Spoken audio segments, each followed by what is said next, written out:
నేనేమంటున్నా అంటే మంచి మనిషిని ఎవరైనా దేవుడు అంటామన్నా. ఇప్పుడు రావణాసురుడు అత్యంత పరమశివ భక్తుడు అని చెప్పేసి అదే గ్రంథంలో ఉంది. ఆయన చేసిన ఒక చిన్న పొరపాటు ద్వారా ఆయన రాక్షసుడు అయిపోయింది, ఆయన విలన్ అయిపోయింది. శంకరుడికి అత్యంత ప్రియభక్తుడు ఎవరు అంటే హరివిలాసం దగ్గర నుంచి దేంట్లో అడిగినా చెప్తారు ఏమని, రావణాసురుడు చాలా అద్భుతమైన ప్రియభక్తుడు అన్నారు. ఆయన స్వయంగా చేసుకున్నటువంటి తప్పిదాల ద్వారా ఆయన చెడ్డడు అయిపోయింది. రాముడు రాజు అని చెప్పేసి అదే ఇతిహాసం చెప్తా ఉన్నది. ఇక మనోభావాలు దెబ్బతింటాయంటే నేను చాలా స్టేజ్లో చెప్పిన హిందూ అయిన ప్రతి ఒక్కడు కూడా మన ఇతిహాస పురాణాలను చదవాలి.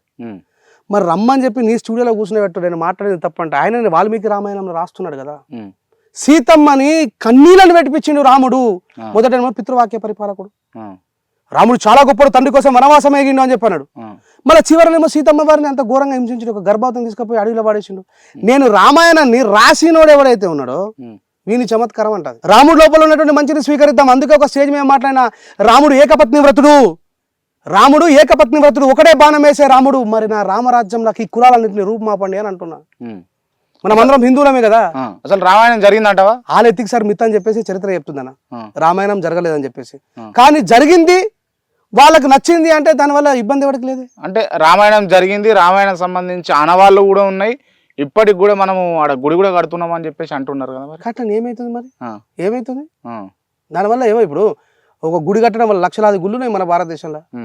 వేరే దేశంలో కూడా పోయి కట్టుకుంటున్నాం, క్రిస్టియన్ దేశాలలో పోయి కట్టుకుంటున్నాం, ఇస్లాం దేశాలలో పోయి కట్టుకుంటున్నాం. కట్టుకొని ఏమైంది? రాముడు గుడి కడితే ఏమైంది? 60 సంవత్సరాల మీద అదే చెప్పి వాజ్పేయి దగ్గర నుంచి చెప్పి లాస్ట్ అయితే రాముడిది తీసుకొచ్చి కట్టేచ్చారు. మంచిదే, శివుడు కాదన్నాడు. దీని తర్వాత ఏమైనా చూపెట్టి రాజ్య పరిపాలన చేయాలి. మరి హిందువుల పేరు మీద జరుగుతున్న అన్యాయాన్ని మాత్రం సహిస్తే మాత్రం నేను ఒప్పుకోను. నన్ను ఎవడో క్రిస్టియనుడు డామినేట్ చేస్తాడు, నన్ను ఎవడో ముస్లింలు డామినేట్ చేస్తాడు, నా తోటి హిందువే డామినేట్ చేస్తాడు. ఇప్పుడు రాముడు దేవుడు నమ్మిన కాబట్టి, ఇష్టమైంది కాబట్టి పోయినా మొక్కినా వచ్చిన, నన్ను ఎవరు ఏమనలే. కానీ వేరే జాగాలు అంటున్నారు, వాళ్ళు నాకు రిక్వెస్ట్ చేస్తున్నారు. మీరు స్పందించాలని కోరుకుంటున్నారు ఈ సమాజాన్ని. ఎవరైతే రాముని దేవుడు అనుకుంటారో మేము కూడా మనుషులమని గుర్తించమని చెప్తున్నా. మానవ సేవే మాధవ సేవ అంటే ఆ మానవులలో మేము కూడా ఉన్నామని చెప్తున్నా. అది నా పాయింట్. అవునన్నా, ఇప్పుడు నువ్వు చిన్నగా ఉన్నప్పుడు నేను విన్నా, నువ్వు కూడా నాకు చెప్పడం జరిగింది. అయ్యప్ప మాల నేను కూడా వేసుకున్నా, రాముని మాల నేను కూడా వేసుకున్నా, వివిధ మాలలు కూడా ధరించిన నేను దేవుళ్ళని మొక్కినానన్నావు కదా. దేవుళ్ళ మీద ఇంత విరక్తి రావడానికి గల కారణం ఏంది? నాకు దేవుళ్ళ మీద విరక్తి కాదన్న, దేవుని పేరు మీద దోపిడీ చేసేటోడు ఇస్లాంలో ఉన్నా, క్రైస్తవంలో ఉన్నా, హిందుత్వంలో ఉన్నా, నేను వాళ్ళ మీద పాటలు రాసినే తప్ప నేను దేవుళ్ళ మీద పాటలు రాయలేను. నువ్వు అన్నది ఏందన్నా? ఇప్పుడు ఆయన నాస్తికుడు, నువ్వేందన్నా? నేను హేతువాది అంటే ఏంది అసలు? ఇప్పుడు ప్రశ్నించడమే హేతువాదం అన్న.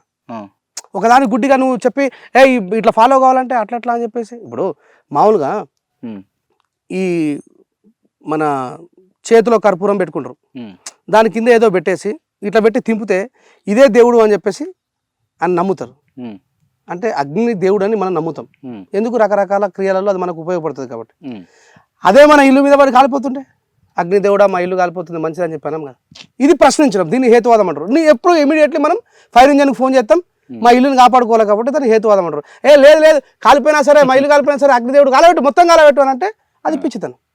హేతువాదం అంటే ప్రశ్నించడం, గుడ్డిగా నమ్మకుండా ఉండేదాన్ని హేతువాదం అంటారు. అది బుద్ధుడు చెప్తాడు, లోకాయతులు చెప్పారు, చార్వాకులు చెప్పారు. ఇప్పుడు బుద్ధిస్టు అన్నట్టు అన్న నేను ఏమంటున్నా అంటే ప్రతి దాంట్లో మంచిని స్వీకరిస్తాను నేను. ఇప్పుడు మా అమ్మకు పెద్దమ్మ నాకు అర్థం కాదు, నాకు అర్థమైతలేవు. నువ్వు ఇప్పటికి కూడా ప్రతి దాంట్లో మంచిని స్వీకరిస్తా అంటారు. నువ్వు ఏం చెప్పాలనుకుంటున్నావు సమాజానికి? ఇప్పుడు నేను ఏమంటున్నా, పితృవాక్య పరిపాలకుడు రాముడు అంటే ఇప్పుడు రాజేష్ అనే వ్యక్తి మొత్తం రాముడు మంచి బాలుడు లేక రాజేష్ మంచి బాలుడు అనిపించుకోవాలన్నా? అట్లే ఇవ్వడానికి భయపడేది నా రక్తంలో లేదు. ఇప్పుడు కాదు, ఇంకా 10 సంవత్సరాలకైనా మరి నేను మంచినే స్వీకరిస్తా. అవునన్నా, అది అంశగా పాలు నీళ్ళు కలిస్తే పాలన స్వీకరిస్తా అన్నట్టుగా మంచినే స్వీకరిస్తా అన్నట్టు ఎట్లా? 100% కదా. ఇప్పుడు క్రిస్టియన్ వాళ్ళు అన్నదానం చేస్తారు, మనం గణపతి పండుగకు రకరకాల పండుగకు అన్నదానం చేస్తాం. అవును, నేను నా మిత్రులు అందరం కలిసిపోతాం, పోతా, తింటా, దేవుడు లడ్డు ప్రసాదం ఇస్తే తింటా, వస్తా. గణపతి గారిని మొక్కకపోవడం అనేది నా వ్యక్తిత్వం. నేను మాత్రం వాళ్ళు చేసేటువంటి అన్నదానాన్ని తిని వస్తా. తిరిగి ఇదే మాల మధ్య ఆడకట్టుకు వచ్చినటువంటి గణపతిని ఈయన వెనకకెళ్ళి వేయాలా, ఈయనని అంటద్దు, ఆయనను దూరం పెట్టడం మాత్రం తంత. దేవుణ్ణి కూడా అంటరణం చేస్తే నాకు నచ్చది. నాకుండేటువంటి స్వేచ్ఛ, ఈ దేశంలో నాకుండేటువంటి స్వాభిమానం నాకు రావాలనేది నా కోరిక. నేను రాముడు దేవుడు కాదా అంటే నాకు ఇష్టం కాబట్టి పోయినా నేను మాలేసుకున్నా. వేరే వాళ్ళ మీద జరుగుతున్న ఈ రుగ్మతులను రూపుమాపడం కోసమే నేను బయటకు వచ్చిన. నేను రాముడిని దేవుడు కాదు, ఆయన దుర్మార్గుడో లేకపోతే ఇష్టం వచ్చినట్టు అనుకుంటే, ఈ రామరాజ్యం కావాలనుకునే వాళ్ళను అయ్యా ఈ దేశంలో కులాలు ఎందుకు రూపుమాపలేకపోతున్నారు అని ఎందుకు అడుగుతా?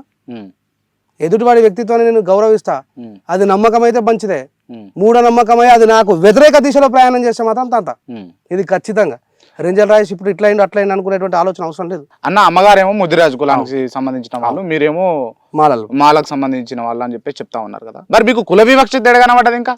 నాకు లేదే. అంటే మీకు ఎడగనబడ్డది అని అడుగుతున్నా. చాలా వందలాది రిపోర్ట్స్ ఎన్ని జరుగుతలేవు సోషల్లో. ఇప్పుడు నేను యాజ్ ఎ ఇండియన్ ఈ దేశం పట్ల నువ్వు ఎందుకు స్పందించాలి? అరే నేను ఆ జాతిలో పుట్టినా కాబట్టి, చదువుకున్నా కాబట్టి, 4 ముద్దలు అంబేద్కర్ గారి పుణ్యమాన్ని తింటున్నా కాబట్టి, మిగతా నా కొడుకులందరూ అంబేద్కర్ గారి పుణ్యమా అని చెప్పి ఐఏఎస్లు ఐపీఎస్లు మంచిగా బొర్రలు పిల్లలు పెంచుకుంటే అలా పిల్లలతో బతుకుతున్నారు. They forget there responsibility. I have my responsibility. నీకు ఒకనికే ఎందుకు? ఎందుకున్నా ఎందుకు చెప్పు, నాకు అర్థం కాదు. ఎందుకున్నది ఎందుకు ఆ బాధ? ఇప్పుడు ఎందుకు అని అంటే ఈ సమాజం పట్ల నాకు అవగాహన ప్రేమ ఉన్నది కాబట్టి. ఎందుకు ప్రేమ ఉన్నదంటే నేను ఏం సమాజం చెప్పాలన్నా, నేను మనిషిని కాబట్టి. నా కన్ను సమాజం మీద ప్రేమ ఉన్నది, అభిమానం ఉన్నది, ఇంకేముంది అని అంటే ఉత్తగా నమ్మేటోళ్ళం కాదు. కానీ అసలు నీ లోపల ఏముందో చెప్పు. లోపల ఏమున్నా అనుకుంటారు, ఏమవునా అనుకుంటే 12 సంవత్సరాల నేను అద్భుతమైనటువంటి వ్యక్తిని, మంచి వాగ్దాటి. టైం వస్తలేనట్టుంది రాజేష్. దేనికి? రాజేష్ లోపల ఉన్నదానికి దేనికి? ఏం ఆశించి చేస్తున్నా అనుకుంటారా?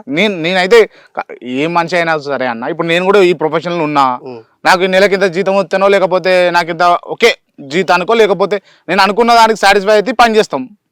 ఎవరైనా అంతే కదా. ఓ ఎకరం భూమి పొలం బారిస్తున్నాం అని అంటే ఇంత లాభం ఉంటుంది, లేకపోతే ఇంత పూటికి వస్తుంది, లేకపోతే కడుపుకి వస్తుంది అని అనుకుంటేనేమో చేస్తాము. అది మొత్తం పెట్టగానే పోతుంది అని అన్నప్పుడు ఎందుకు చేస్తాం? చేయం కదా.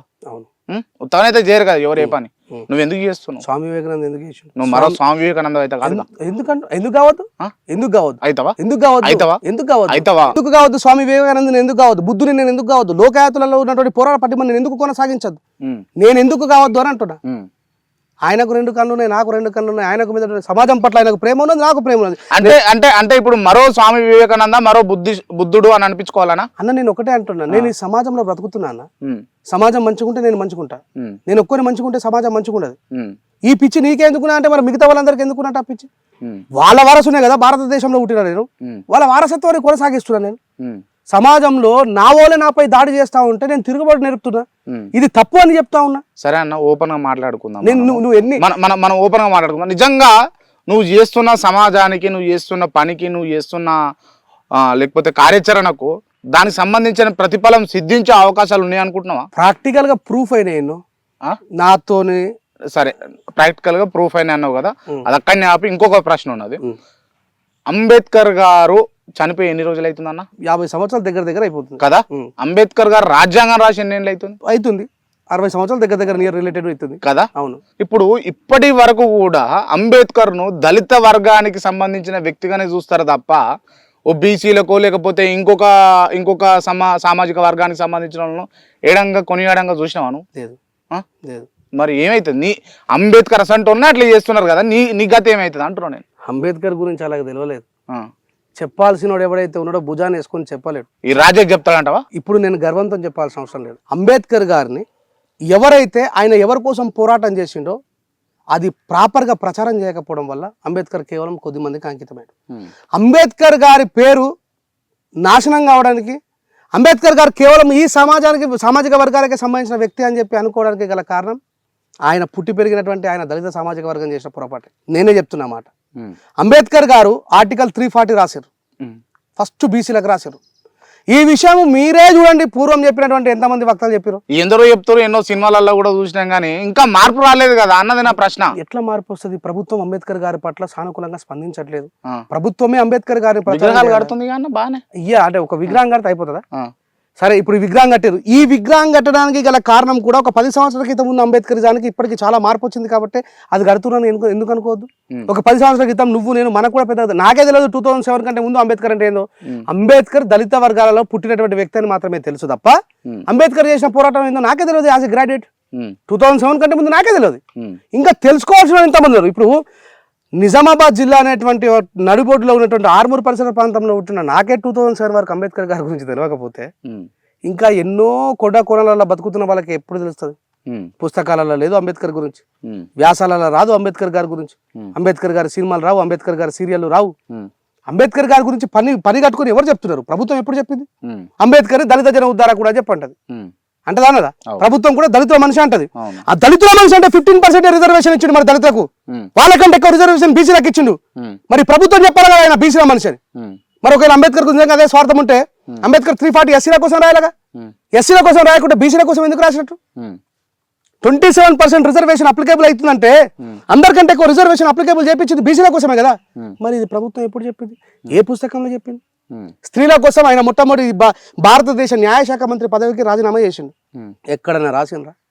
అమ్మా ఈ దేశంలో స్త్రీలకు సమానమైన హక్కులు కావాలని చెప్పేసి, ఫండమెంటల్ రైట్స్ కావాలని చెప్పి హిందూ కోడ్ బిల్లు కోసం పోరాడిన అంబేద్కర్ ఇవ్వకపోతే, నెహ్రూ గారి ప్రభుత్వం కాంగ్రెస్ ప్రభుత్వం ఇవ్వకపోతే, ఒక స్త్రీకే సమానమైన న్యాయం, బీసీలకు సమానమైన సింహభాగమైన బీసీలకు సమానమైన న్యాయం చేయలేని ఈ న్యాయశాఖ మంత్రి పదవి నాకేం అవసరం అని చెప్పి రాజీనామా చేసిండు.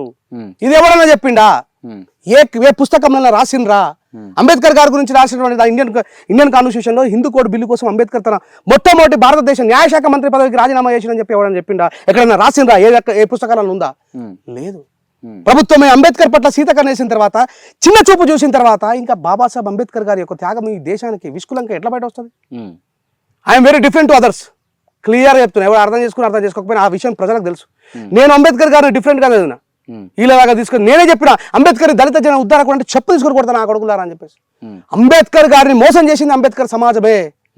ముందు రిజర్వేషన్ ఎత్తుకొని పోయినా ఏ నా కొడుకు కూడా వెనక తిరిగి అలా సమాజం కోసం చూడలే.